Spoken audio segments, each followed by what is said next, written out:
दुख, कष्ट, गरीबी और कंगाली, ये खगाली का जीवन और जर जोरू जमी का सिद्धांत, ये बहुत बड़ा कनेक्शन है। जर जोरू जमी और जिंदगी में रट्टे फसाद फजीयत, ये जब आते हैं तो जिंदगी बहुत बड़ी दुखड़े के समान लगने लगती है। कलयुग है, कलयुग में मनुष्य जीवन जीता है तो पिछले जन्म के कर्म कभी खाली नहीं जाते। आप सोचें या नहीं सोचें, पिछले जन्म का कनेक्शन आपकी जन्म कुंडली से जरूर जुड़ा हुआ है। शनि राहु केतु बुरे नहीं है, शनि राहु केतु पापी नहीं है। पाप मनुष्य करता है, अब वह सोचता है कि इस जन्म में तो मैं पाप नहीं कर रहा, मगर जन्म कुंडली जाती नहीं है। जब आपकी कुंडली में भयानक दोष लगे होते हैं तो उसके कारण जड़ जोरू जमी के सिद्धांत आप पिछले जन्म में तोड़े आते हैं और इस जन्म में आप कंगाली, खगाली, भुखमरती, गरीबी का जीवन भोगते रहते हैं। धनु राशि वालों की आज मैं बात करूंगा और बताऊंगा कि दुख, कंगाली, गरीबी कैसे आती है और कैसे जर जोरू जमी का शनि का सिद्धांत टूटता है, और इस समय सन 2025 के पूरे वर्ष में कैसा शनिदेव फल देंगे और जड़ जोरू जमी के सिद्धांत को किस तरीके से आप एनालिसिस करेंगे, उसका एजुकेशन लेंगे, पिछले जन्म के कैसे कर्मांश सुधारे जाएं जो इस जन्म में आपका दुख खत्म हो, जीवन से गरीबी खत्म हो। क्योंकि 99% परेशानियां आती हैं पैसा ना आने के कारण। वर्षों से आप कोई काम कर रहे हैं, कारोबार कर रहे हैं, उसमें तरक्की नहीं है, नौकरी कर रहे हैं तो नौकरी में तरक्की नहीं है, और पहले का काम कारोबार और ज़्यादा परेशान हो गए आप, कर्जा छड़ गया आप पे लाखों करोड़ों रुपए का, और आप बैठे रहे मूर्खों की तरह, यही सोचते रहे कि ये कर्जा छड़ा कैसे, इसका क्या निदान है, ऐसा क्या हो गया जो दूसरा व्यक्ति तो जीवन में सुख भोग रहा है और हम जो है सुख भोग ही नहीं पा रहे। मित्रों, शनि का खेल बड़ा निराला है। शनि का खेल है ना काहू से दोस्ती ना काहू से बैर। शनि राहु केतु जब विवश हो जाते हैं अपने परिणाम देने पर, जब आप पिछले जन्म में कुछ करनी, करतूत या कोई ऐसी क्रियाएं करे आती हैं, ऐसे काम करे आती हैं, तो इस जन्म में आपको भुगतने पड़ती हैं। शनि राहु केतु की जब दशाएं आती हैं, जब शनि राहु केतु आपकी जन्म कुंडली में खराब आती हैं तो राशि का गोचर भी फेल हो जाता है। राशि के गोचर में अगर धनु राशि वालों को कोई राजयोग भी बन रहा होगा तो वो उनको फलित देता है। जिन लोगों की कुंडली में शनि राहु केतु बलवान है और पिछले जन्म में, पूर्व जन्म में वह जड़ जोरू जमी के सिद्धांत को तोड़ नहीं आए। जड़ जोरू जमीन ये ऐसा सिद्धांत है जो शनि उस पर अमल करता है, उसी से ही आपकी जिंदगी को चलाता है और उसी से ही जिंदगी का चक्का जाम कर देता है। बार बार अगर आपके ऊपर कर्ज हो गया है, बार बार आपके ऊपर किसी भी रूप से काम धंधा चलता नहीं है, बार बार आपके जीवन में कोई कोर्ट केसेस लग गया है, जड़ जोरू जमीन, या आपकी कोई जमीन है वो बिकती नहीं, जमीन लाखों करोड़ों रुपए की है मगर आप गरीबी का जीवन भोग रहे हैं, काम किया तो काम फेल हो गया, काम आपने लाखों करोड़ों की पूंजी से लगा के किया और आज आप कर्जदार हैं, वो काम चलता ही नहीं। कहीं आपने ऐसी शिक्षा ले ली, वो शिक्षा आपके काम नहीं आई, किताब आपकी फाइल अलमारी में दबके रह गई और वो शिक्षा आपके काम नहीं आई, और आप वो वाला काम कर रहे हैं जो बिना शिक्षा वाला काम है, यानी जाना चाहिए खेत में और पहुंच गए खलियान में। ऐसा काम कर रहे हैं जो आपकी शिक्षा से वो टच ही नहीं है, यानी आपकी पढ़ाई लिखाई तो बेकार गई, वो वाला काम आपने किया ही नहीं जो आपकी पढ़ाई लिखाई से मैच था, तो यानी आपने वो वाली शिक्षा नहीं ली जो कुंडली मैच करनी चाहिए जिस शिक्षा को। तो बनना चाहिए था डॉक्टर और बन गए इंजीनियर। यहाँ स्थितियाँ बड़ी विचित्र हो जाती हैं जब कुंडली से पार जिंदगी जाती है। शनि का जो कर्म है वह बहुत निराला है। धनु राशि वालों के लिए शनि का सिद्धांत बहुत ज़्यादा अलबेला है। तीसरे घर में बैठे हैं शनि, कुंभ राशि में बैठे हैं, कुंभ राशि का शनि तीसरे घर में बैठ के धनु राशि वालों से मेहनत करवा रहा है, मजदूरी करवा रहा है, मगर फल उसने नहीं दे रहा है। क्योंकि शनि तीसरे घर में क्या करता है, बली हो जाता है मेहनत को करवाने के लिए। वैसे भी शनि को कर्म का स्थान माना गया है। तीसरे, छठे, 8वें और 12वें का शनि बहुत ज़्यादा परिश्रम करवाने के बाद में सफलता देता है, मगर इसमें आपकी जिंदगी को बचाने के लिए और भी ग्रह होते हैं, मगर शनि तो शनि है, शनि फेल होता है तो कोई ग्रह काम नहीं करते।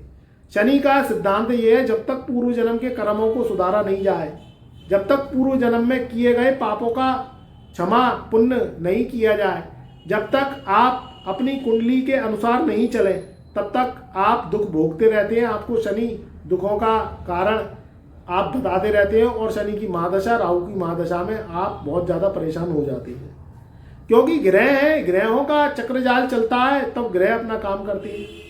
धनु राशि वालों के तीसरे घर में शनि है। 29 मार्च सन 2025 से धनु राशि वालों के ऊपर शनि की ढैया लग जाएगी जो 2.5 साल की रहेगी। 7.5 में आपने फल चख लिए, मजा चख लिया। सन 2014 में 17 जनवरी सन 2023 तक धनु राशि वालों के ऊपर 7.5 चली तो उसके कैसे परिणाम उन्हें मिले, तो ढैया की बात क्या करें।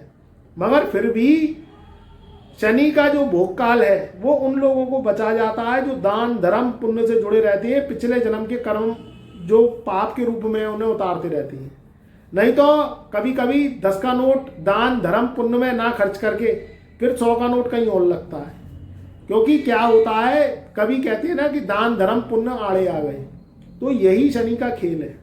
जर यानी किसी के जेवरात पिछले जन्म में आप किसी के ले आए या कहीं किसी का जेवरात गिरवी रख लिया, उस पर ब्याज प्राप्त करी, किसी के जेवरात चुरा लिए, या आपने उन जेवरातों के पीछे विवाद किया, झगड़ा किया, लड़ाई की, क्योंकि जेवरात क्या है, सोने का रूप है, चांदी का रूप है, इसी को ही कहती है। तो सोना क्या है, बृहस्पति का होता है, चांदी चंद्रमा की होती है। तो अपना जेवरात तो फलीभूत होता है, मगर कहीं से हड़पा हुआ जेवर, कहीं से हड़पे हुए आभूषण, ये क्या करते हैं, दिक्कत परेशानियां खड़ी कर देते हैं। अब उस समय तो आपको मजा आ गया, क्योंकि जर जोरू जमी के सिद्धांत में सबसे पहला जर इसी में ही आता है। फिर उसके बाद मित्रों, उसके बाद जब आपने इस जन्म में जन्म लिया तो वो कर्जे जाते नहीं हैं और वो परेशान करते रहते हैं। सोने की हसली, जब कोई सोने की चैन या हसली, या आपने कोई जो है गले में कोई आपने चैन डाली या कोई ब्रासलेट डाला या आपने कोई किसी भी रूप में कोई आभूषण गले में डाला और वो गला काट रहा हो, तो वो सोने की असली किस काम की, यही होता है। यानी वो फला ही नहीं है आपको। जर जोरू जमी के सिद्धांत में जो दूसरा सिद्धांत आता है शनि का, जो इस जन्म में आप भुगतते हैं और आपको ग्रह गोचर का लाभ नहीं मिल पाता, फिर आप कमेंट में कहते हैं कि हमें लाभ नहीं मिल रहा, क्योंकि पिछले जन्म की भुगतान है, वो कैसे पीछा छोड़ देगी आपका।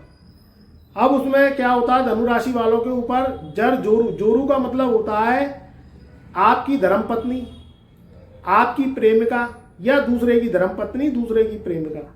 जब आप उसको कहीं ना कहीं अपनी गंदी नज़रों से उसको देखकर और आप उसे पाना चाहते हैं और उसके लिए आप खेल खेलते हैं, कई तरीके के जंत्र मंत्र जादू टोने का सहारा लेते हैं, या कोई मुटकरनी का सहारा लेते हैं, या किसी भी तरीके से मसान का सहारा लेते हैं, जो अस्वीकार क्रियाएं हैं उन्हें करवाते हैं और उसको पाने की चाहत में, हासिल करने की चाहत में किसी भी रूप में आप पैसों से या दौलत से या किसी भी रूप में आप अपनी जीवन में अपनी ताकत को लगा देते हैं और आप दूसरे की औरत को पाना चाहते हैं, तो उससे शनि खराब होता है। वो पिछले जन्म में आप जाने अनजाने करे आए और आपकी कुंडली में शुक्र राहु आ गए, शुक्र केतु आ गए, या शुक्र किसी भी रूप में पापी ग्रहों के संग आ गया, नीच का हो गया, तो समझ लो आपकी मसान क्रियाएं इस जन्म में आपको भुगतनी पड़ती हैं। और शुक्र राहु की जो युति धोखा करवाती है, आपको परेशान करवाती है, तो इस जन्म में औरत के द्वारा आपको बदनामी सहनी पड़ती है। इस जन्म में औरत आपका साथ नहीं देती, आपको का शादी करने के बाद भी प्रेम संबंध अफेयर्स बना रहता है, तो आपके डाइवोर्स के केस बन जाते हैं और आपके ऊपर बदनामी और लांछन का ताज शनि पहना देता है, क्योंकि शनि राहु केतु के जो है अकॉर्डिंग चलता है।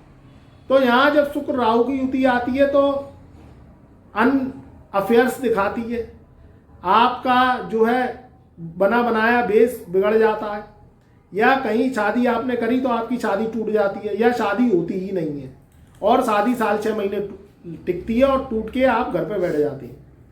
तो यहाँ जोरू का सिद्धांत बहुत बुरा है। जोरू के सिद्धांत में यही आता है कि पिछले जन्म में आप ऐसा कुछ करे आए औरत के संग, या लड़ाई झगड़ा करे आए, या औरत के संग मारपीट करे आए, या बेइज्जती करे आई, या आपने औरत जात की कोई जो है किसी भी रूप में आपने क्या किया, आपने प्रेम नहीं किया, आपने तवज्जो नहीं दी, लेडीज वर्ग का सम्मान नहीं किया, तो इस जन्म में भुगतने के लिए तैयार हो जाओ औरत वर्ग से कभी लाभ नहीं मिलेगा, आपको बदनामी का ताज पहनना पड़ेगा। जो है अफेयर्स, अनमैरिटल जो अफेयर्स हैं उससे आपको नुकसान प्राप्त करना पड़ता है। राहु और शुक्र की युति बहुत खराब होती है, वो छोड़ती नहीं है।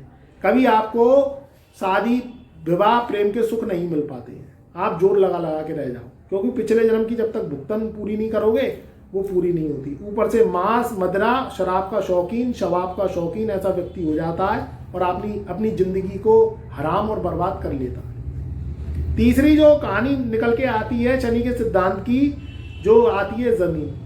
जमीन एक ऐसी चीज है जो व्यक्ति को लखपति, करोड़पति, अरबपति बना दे। नहीं तो जमीन एक ऐसी चीज है कि वो ना खरीद पाओ ना बेच पाओ, तो कंगाली, खगाली, गरीबी, भुखमर्ती में जीवन उस व्यक्ति का चला जाता है। जमीन को देख देख के चाटता रहता है आदमी, दुख भोगता रहता है। पैसा मिलता नहीं है, बेचो तो बिकती नहीं है, खरीदो तो खरीद नहीं सकता, और दुख भोग भोग के उसका सब बंडाढार हो जाता है।